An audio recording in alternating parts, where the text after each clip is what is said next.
కూర్చోవాలి.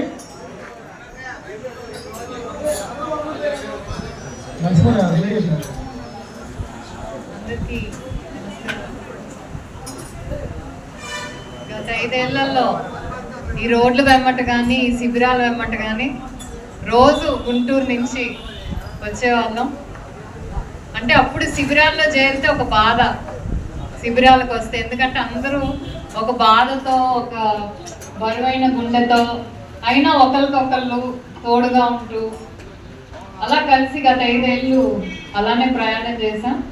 సో ఇక్కడికి ఏ ప్రోగ్రామ్ ఉన్నా ఇప్పుడు రావాలన్నా మా పుట్టింటికి వెళ్తున్నట్టే ఉంటుంది.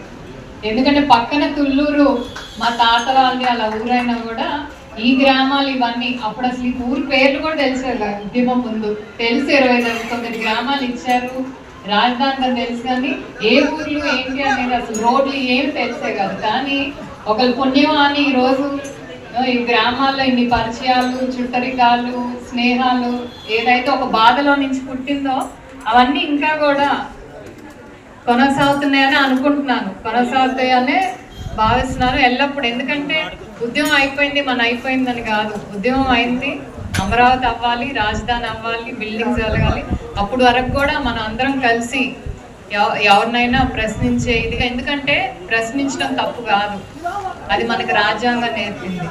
సో ఏదైతే మీ వల్ల ఏదైతే ఉద్యమం వల్ల వచ్చిన గుర్తింపుతో నాకు వచ్చిన పోస్ట్ మహిళా కమిషన్ చైర్పర్సన్ అనేది మీ అందరినీ ఏమంటారు రీప్రజెంట్ చేస్తూ, ఎందుకంటే అప్పుడు ఆడవాళ్ళతో నిలబడి మీ అందరితో కలిసి నడిచి, సో మిగతా ఆడవాళ్ళకు కూడా అండగా నిలబడాలని మరి ఒక నమ్మకంతో ఇచ్చిన పోస్ట్ని నిలబెట్టుకున్నా అనుకున్నాను. సో పోస్ట్ వచ్చాక మీరందరూ నా దగ్గరికి వచ్చారు, నేను ప్రమాణ స్వీకారం చేసిన రోజు.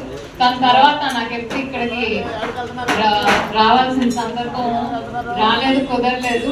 సో ఈ రాజ్యాంగ ఆమోద దినోత్సవం రోజు ఏదైతే ఇక్కడ రాష్ట్ర కమిటీ కానివ్వండి, అమరావతి రాజధాని కమిటీ సభ్యులు ప్రమాణ స్వీకారం జరుగుతుంది, ఈ రోజు రావటం నిజంగా ఆనందకరం. ఎందుకంటే ఇందాక కమిషనర్ గారు చెప్పినట్టు మన అమరావతి సాధించుకుంది రాజ్యాంగం మనకి ఇచ్చిన హక్కుల వల్లే, అవునా కాదా? ఆ రోజు వరకు కూడా మనకి రాజ్యాంగం అంటే ఉందని తెలుసు, కానీ దాంట్లో మన హక్కులు ఏంటి, మనం దేనికోసం అడగగలం అనేది ఆ రోజు వరకు నాకు తెలియదు. ఎందుకంటే రాజ్యాంగం అంటే తెలుసు, కానీ ఎప్పుడు మనకు అవసరం రాలేదు. విజయవాడలో అరెస్ట్ చేసినప్పుడు పోలీసులు చెప్తే మేము ఇదే చెప్పాం, మాకు రాజ్యాంగం ఈ హక్కు వచ్చింది. గూగుల్ చేసుకున్నాం ఏంటి మన హక్కులు ఏంటి, మనకున్న రైట్స్ ఏంటి అని చెప్పి. సో ఇవి మాకు హక్కులు, మాకు మాట్లాడే హక్కు ఉంది, రోడ్డు మీదకి వచ్చే హక్కు ఉంది, ఇవన్నీ కూడా మనం చెప్పామంటే కేవలం మనకి రాజ్యాంగం ఇచ్చిన హక్కుల వల్లే ఈరోజు అమరావతి అనేది సాధించుకున్నాం. అలాగే గత ప్రభుత్వం ఏదైతే కక్ష సాధింపు చర్యలు చేసిందో వాటిని కూడా పరిరక్షించుకున్నామంటే అది కేవలం రాజ్యాంగం వల్లే. సో అలాంటిది ఈరోజు ఇక్కడ ఫోరం ఫర్ ఆర్టీఐ చేస్తున్న ఈ ప్రోగ్రామ్ నిజంగా అభినందనీయం. అలాగే ఇక్కడున్న ఎంతో మంది, ఇందాక అశోక్ గారు వచ్చారు పెదనందిపాడు, లేకపోతే శ్రీనివాస్ గారు విజయవాడ నుంచి, వీళ్ళందరూ కూడా ఒక్కరి వల్ల ఏది సాధ్యం అవదండి. ఆ రోజు అమరావతి సాధించామంటే ఇక్కడ ఉన్న రైతుల వల్ల కానివ్వండి, మహిళా రైతుల వల్ల కానివ్వండి, లేకపోతే రాష్ట్ర వ్యాప్తంగా ఉన్న ఎంతో మంది వల్ల ఆ రోజు 2 పాదయాత్రలు విజయవంతమయ్యి చివరికి ప్రజల్లో కూడా చైతన్యవంతం వచ్చి ఒక రాక్షస ప్రభుత్వాన్ని దించేసి కావాల్సిన ప్రభుత్వాన్ని ఎన్నుకొని మళ్ళీ అమరావతిని నిలబెట్టుకున్నాం.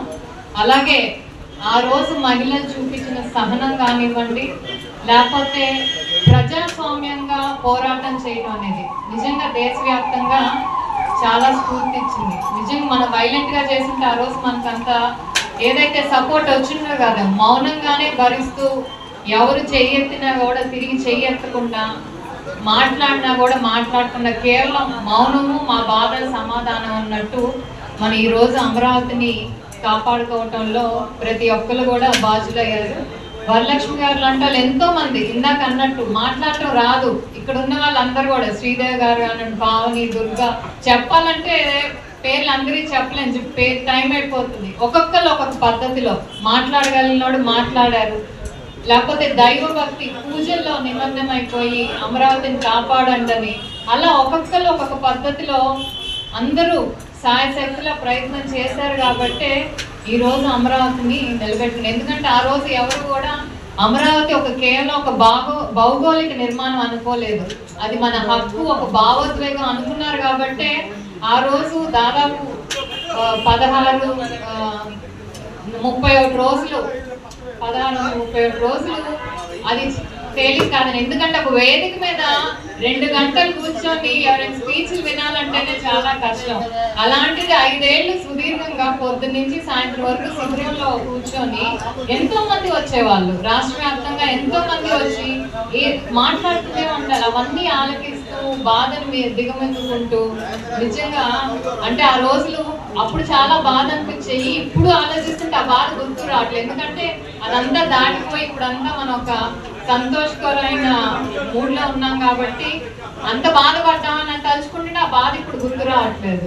సో నిజంగా రాజధానిని నిలబెట్టి రాష్ట్రానికి ఒక దారి చూపించిన మీ అందరికీ, అలాగే మనకి సపోర్ట్ చేసిన వాళ్ళందరికీ కూడా మళ్ళీ కృతజ్ఞతలు తెలుపుకుంటూ, రాజ్యాంగం ఎలా అయితే మనకి ఇంపార్టెంటో ఆర్టీఐ చట్టం, రైట్ ఇన్ఫర్మేషన్ యాక్ట్ అనేది కూడా అంతే ఇంపార్టెంట్. ఎందుకంటే పాలనలో మనకి నచ్చిన ప్రభుత్వం అయినా నచ్చకపోయిన ప్రభుత్వం అయినా ఎవరైనా సరే పాలన చేస్తుంటే దాంట్లో ట్రాన్స్పరెన్సీ అంటే పారదర్శకత అనేది ఉండాలి. ఎందుకంటే వాళ్ళు ఏం చేస్తున్నారో తెలియదు, అన్నీ మనకు చెప్పరు. ఏదైతే ఆర్టీఐ చట్టం ఉందో దానివల్ల ఇప్పుడు ప్రతి ఒక్కరు కూడా ఆర్టీఐ చట్టం ద్వారా ప్రభుత్వాలు ఏం చేస్తున్నాయి అనేది కూడా ప్రతి ఒక్కరు కూడా తెప్పించుకొని దాని మీద పోరాటం చేస్తున్నారు. ఎందుకంటే ఇది మన హక్కు, పాలన జరుగుతుంటే అది ఎవరి సొత్తు కాదు, అది ప్రజల పాలన కాబట్టి, ప్రజల హక్కు కాబట్టి ప్రతి ఒక్కరికి ఆర్టీఐ చట్టాన్ని మంచికి ఉపయోగించుకోండి, చెడుకు ఉపయోగించుకోండి. ఎందుకంటే ఇప్పుడు చాలా మంది ఆర్టీఐ చట్టాన్ని కూడా నాకు తెలిసి మిస్యూజ్ చేస్తున్నారు.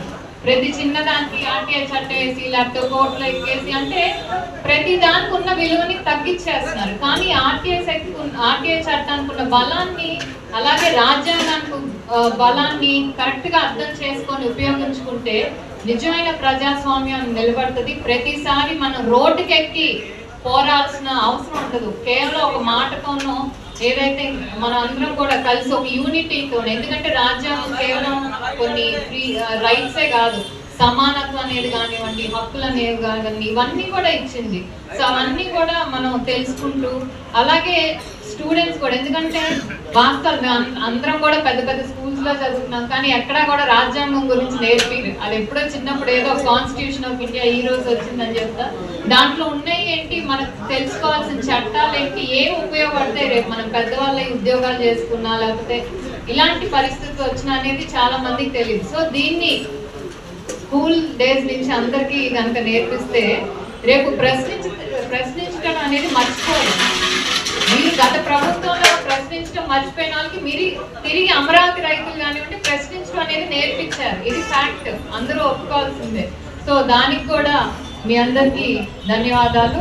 అలాగే మీకు ఇచ్చిన బాధ్యత ఏదైతే ఉందో, ముఖ్యంగా అమరావతి రాజధాని ఫోరం ఫర్ ఆర్టీఐ కమిటీ సభ్యులకి, ఎందుకంటే ఇక్కడున్న రైతులకి ఏమైనా సమస్యలు వస్తాయి, ఒకవేళ అదేమవుతుందని మీకు తెలియకపోతే మీకు ఇచ్చిన పదవుల వల్ల మీరు ఆర్టీఐ మధ్యలో, ఆర్టీఐ ప్రభుత్వానికి కానివ్వండి లేకపోతే ప్రజలకు కానివ్వండి మధ్యలో ఉండి అనుసంధానం అయ్యి వాళ్ళకి తెలియాల్సిన ఇన్ఫర్మేషన్ వాళ్ళకి ఇప్పిస్తే, ఎందుకంటే అది చాలా ఉపయోగపడుతుంది. అలాగే ఇలాంటి ఫోరం ఫర్ ఆర్టీఐ ఇవన్నీ చట్టాలంటే ప్రజల్లో చైతన్యపరచాలి. ఎందుకంటే ఇది వాళ్ళ కోసం, వాళ్ళకి ఏం జరుగుతుంది అనేది తెలియటం కోసం. కాబట్టి మీరు తీసుకున్న స్టెప్ ఇది. బట్ ఇది ఇంకొంచెం కానీ స్కూల్ పిల్లలు కానీ అలా ఇన్వాల్వ్ చేస్తుంటే అవేర్నెస్ సెషన్స్ తీసుకుంటుంటే చిన్నప్పటి నుంచి. ఎందుకంటే ఇందాక సెక్రటేరియట్లో మాక్ అసెంబ్లీ జరిగిందండి స్కూల్ పిల్లలతో, చాలా ముచ్చటగా అనిపించింది. ఎందుకంటే మనం ఎంతసేపటికి టీవీలో చూస్తాము కానీ అసెంబ్లీ అంటే ఎలా ఉండాలి, ప్రతిపక్షం అంటే ఎలా ఉండాలి, లేకపోతే అధికార పక్షం అంటే ఎలా ఉండాలి అంటే ఎవరికి తెలియదు. చట్టాలు ఎలా ఫామ్ అవుతాయి ఏంటి ఇవన్నీ కూడా ఎవరికి తెలియదు. కానీ మొట్టమొదటిసారిగా హెచ్ఆర్డి అదే లోకేష్ గారి శాఖ ద్వారా ఈ అసెంబ్లీ కండక్ట్ చేస్తే పిల్లలకు కూడా చిన్నప్పటి నుంచి తెలుస్తూ ఉంటుంది. ఎందుకంటే ప్రభుత్వాలతో ఎలా పనిచేస్తే ఏంటి తెలిస్తే వాళ్ళు ఓటింగ్ ఏజ్కి వచ్చినప్పుడు ఒక ఐడియా వస్తుంది, అవగాహన వస్తుంది, ఎలాంటి ప్రభుత్వాన్ని ఎన్నుకోవాలి, ఎలాంటి వాళ్ళని. సో ఇవన్నీ కూడా చాలా ఇంపార్టెంట్.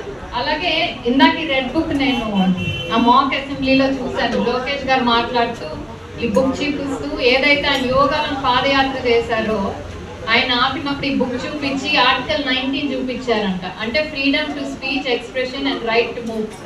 నన్ను ఎవరు ఆపటానికి లేదు పోలీసులు, నేను ఎక్కడికి కావాలనే వెళ్ళచ్చు, ఎందుకంటే రాజ్యాంగం నాకు ఆ హక్కు ఇచ్చిందని చెప్పి అక్కడున్న పిల్లలందరికీ చెప్పారు. సో ఇలాంటివన్నీ కూడా మనం పిల్లలకు నేర్పిస్తే వాళ్ళు రేపు మనం ఉన్నట్టు ఉండకపోవచ్చు, అట్లీస్ట్ వాళ్ళ పోరాటం కోసం, వాళ్ళ హక్కుల కోసం పోరాటం చేసేటట్టు సంసిద్ధం చేయాలి. సో ఈ వేదికగా నాకు ఈ అవకాశం ఇచ్చినందుకు, అలాగే దానివల్ల ఇక్కడున్న మా వాళ్ళని కూడా కలుసుకున్నందుకు నాకు చాలా సంతోషంగా ఉంది. Thank you. కోటయ్య గారు పాదయాత్రలో నాగలి ఆ బరువు మోసుకుంటూ మొత్తం నడిచేవాళ్ళు, ఎంత దూరం అయినా.